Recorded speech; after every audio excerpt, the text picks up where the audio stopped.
Of all the mini PCs I've tested in the last year, this is the smallest I've ever seen. Wait, no. This is the smallest mini PC I've ever seen, and these are some of the greatest games ever made. And I'm gonna see if it can play any of them.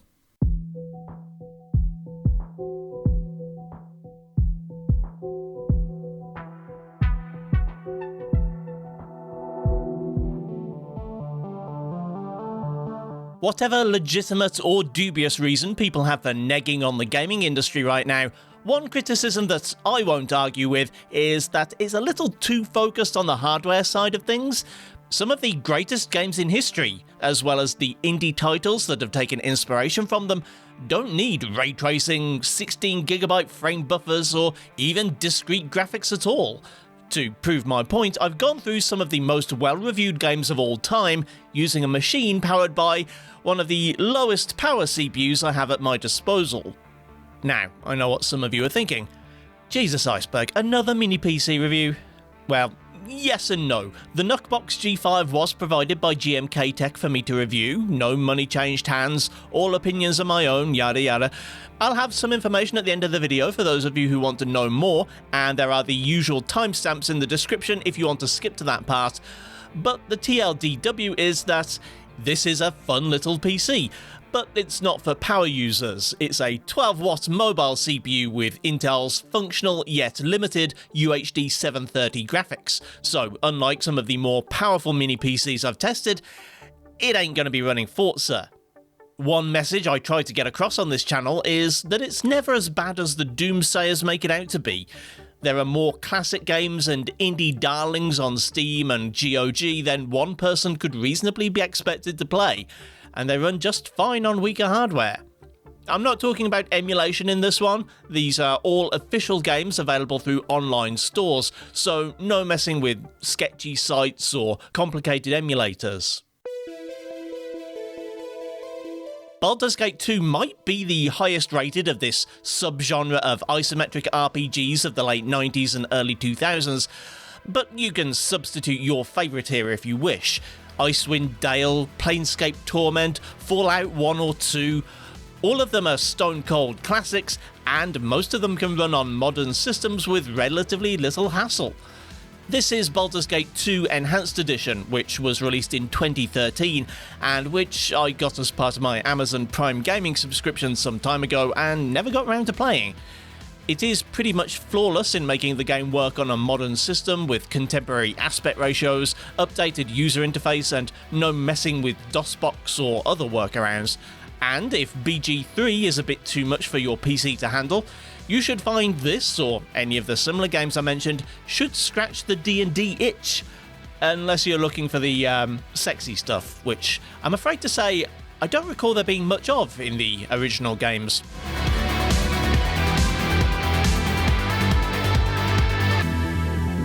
For model quality, animation, and art direction, there's nothing else in the 2000s that quite matches Mass Effect. Technically, Mass Effect 2 reviewed better, but ME1 still has a Metascore of 91, and it's a bit less demanding on my NucBox's N97 CPU. I had to turn the TDP up to 15 watts, which, as you can tell, is causing something of a furnace in my poor little mini PC, but any real PC with a GT 1030 or better should be able to run this at 1080p without working up a sweat. The first game hasn't aged particularly well, mainly in practical matters. Stuff like controller support has to be patched in, as does support for modern HD resolutions. There's a bug that sometimes only loads in low-resolution textures. All of this is covered in the game's page over on PC Gaming Wiki, so if you're going to give this one a try, I'd suggest giving that site a peruse first. Of course, if you have a more capable machine, there's also the Legendary Edition that was released a couple of years ago, but that's a little beyond the capabilities of my ickle baby PC. While BioShock Infinite is definitely the looker of the trilogy of alt-history immersive sims, it's a bit much for all but the best of integrated graphics, so if you have an older Intel HD or UHD series iGPU, or a display adapter graphics card, the original game is probably a bit more within your wheelhouse. Besides, the original one is the critical darling with a Metascore of 96.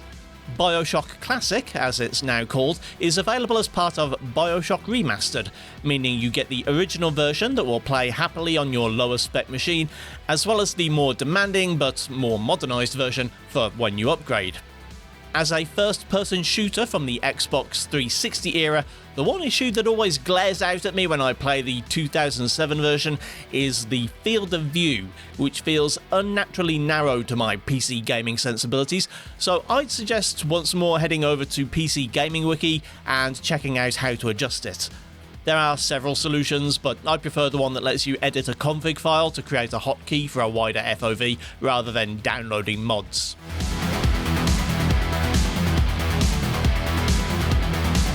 What else needs to be said about Half-Life 2? One of the least disputed contenders for the best PC game of all time, at least in the West. Both this and its predecessor are credited with defining the modern single-player shooter. While the first game revolutionised the way PC games tell stories, the sequel built on that with environmental storytelling, memorable NPCs like Alex and Eli Vance, and, of course, the game's famous physics engine.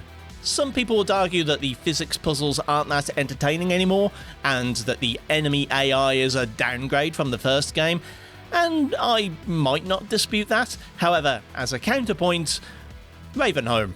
Both HL2 and the original 1998 game are impossible for me to merely play a few minutes of. Every time I install them to test an old computer or weaker GPU, I end up playing for an hour or more until I remember I'm supposed to be working. Valve have kept the OG version of Half-Life 2 available and updated on Steam, so you don't need to patch the game to have it work on modern versions of Windows.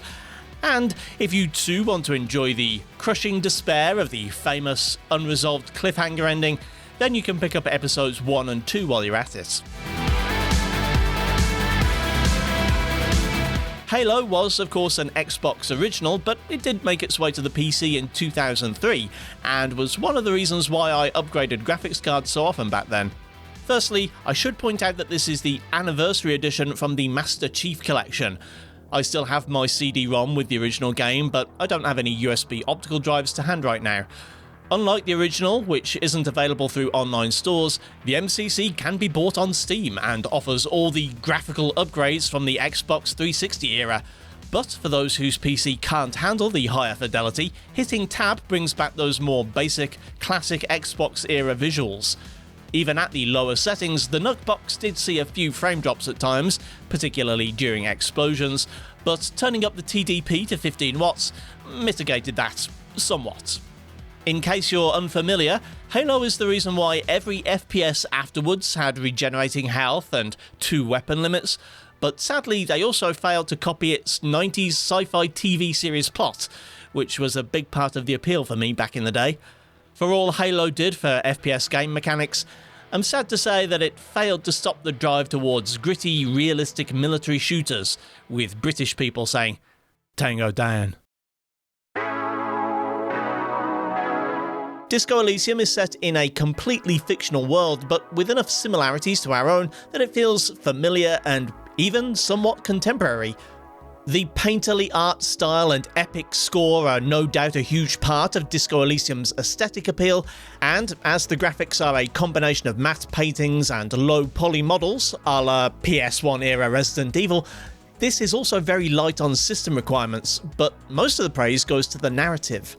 This isn't Baldur's Gate 2. The background mechanics of the game aren't determining the amount of damage that your magic missiles do to an enemy. They're determining your ability to spot clues, communicate successfully with NPCs, even whether your character has the will to go on.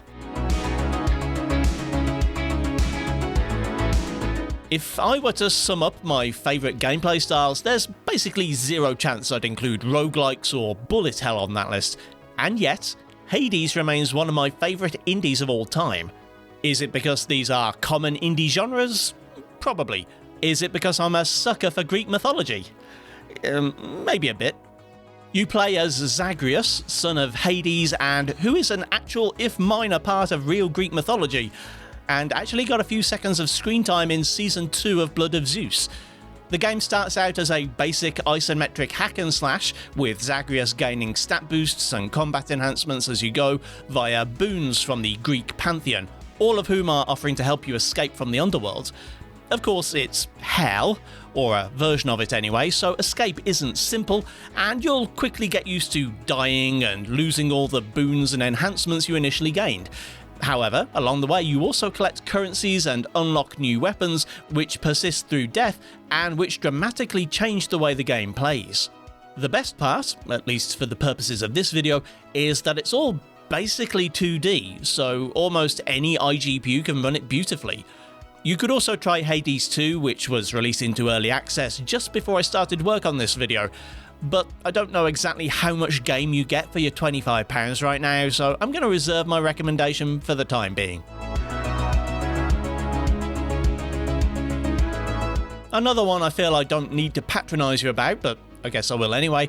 2D platformers and Metroidvanias aren't exactly rare things in the world of indie game development, and neither are games whose approach to combat, boss fights, and dark, brooding narratives could earn them the description of Souls-likes.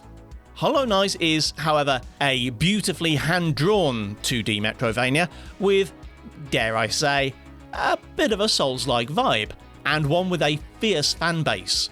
I'll admit, I don't consider myself among them. It requires a skill set that I don't really have, but I can appreciate the beautiful graphics and audio design, and I'm sure if you're predisposed to liking this kind of game, and somehow haven't played it yet, then it's worth your while. It's actually included in Xbox Game Pass, so if you're paying for that right now, you can just go right ahead and download it. And again, it's just a bunch of sprites, so it'll run on just about anything with a GPU. Just don't get too excited for the sequel. It's currently in development Tartarus and has missed a couple of launch windows.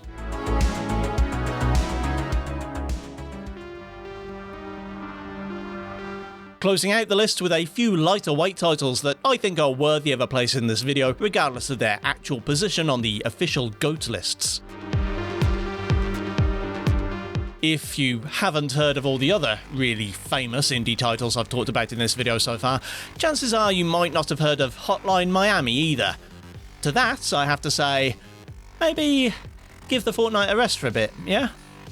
I don't want to say touch grass, but expand your horizons or something. Anyway, Hotline Miami is what you get when you take John Wick 4, directed by Nicholas Winding Refn, remove all hope and joy and replace it with constant, infuriating replayability. If you've only seen videos of Hotline Miami gameplay, you might think it's iconic and memorable for its timeless pixel art, thumping soundtrack, or hyper-stylized aesthetic. The truth is, Hotline Miami is memorable for being a game in which you are every bit as fragile as your opponents, and clearing a building of enemies sometimes takes dozens of repetitions as you carefully plan out and practice different routes and tactics before getting frustrated and throwing your keyboard out the window.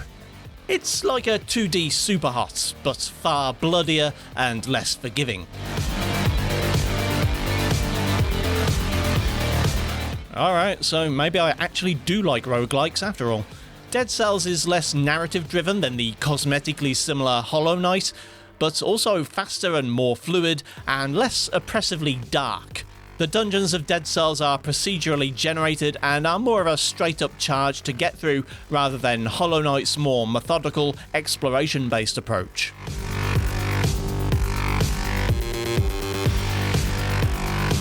If you're not 41 years old, then the image of Sonic as a fast side-scrolling platformer with an incredible chiptune soundtrack and gorgeous pixel art graphics might not be the one that immediately comes to mind. If you're younger, or were a Nintendo kid, then your Sonic might be one of those terrible 3D games with bizarre stories and a rogues gallery of awful characters. God, I hate Sonic. But I like Sonic Mania. It's like someone made one of the original Sega Mega Drive trilogy of games for modern PC hardware. Not modern as in 3D accelerators and 8-core CPUs of course, otherwise it wouldn't be on this list, but with widescreen support and seamless loading between levels.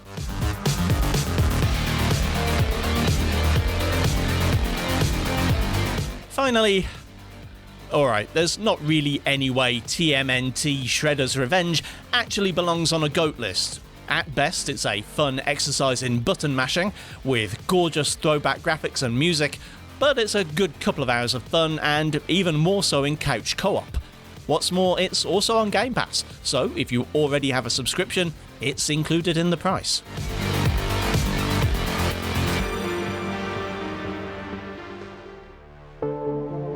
If you'd have told me 20 years ago that I would one day be playing games like Halo and Half-Life 2 on a PC that's smaller than a Rubik's Cube, I'd probably not have been all that surprised.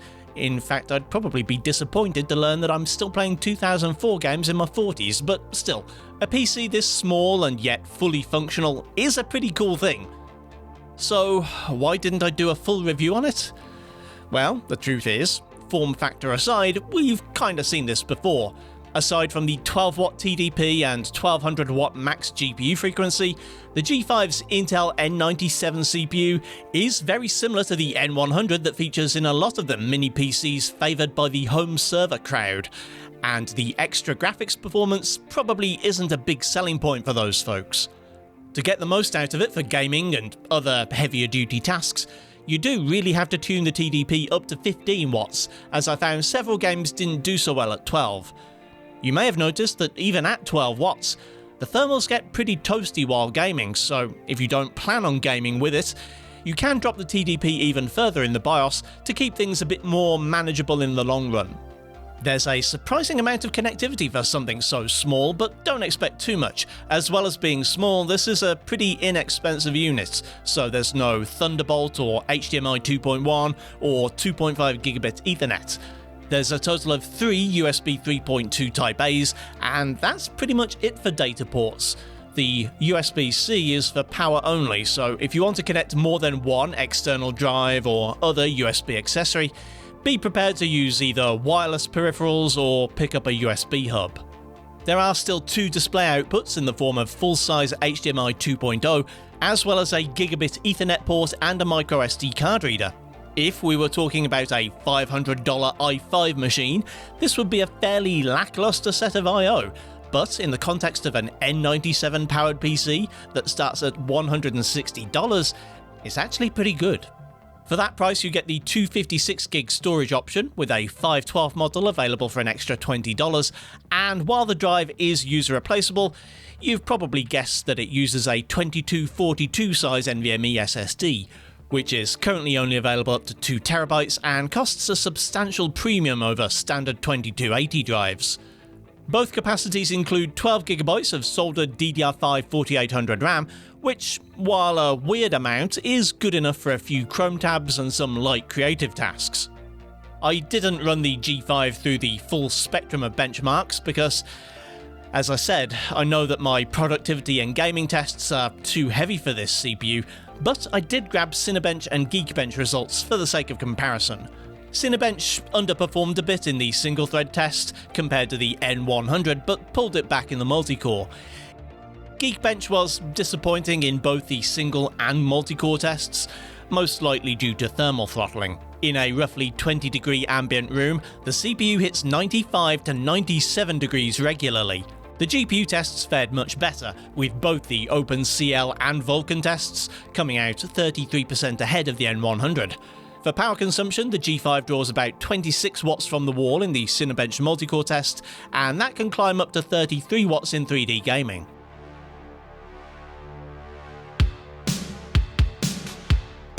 In short, you can probably get the N97 in a more practical form factor than this, that wouldn't involve such high temps.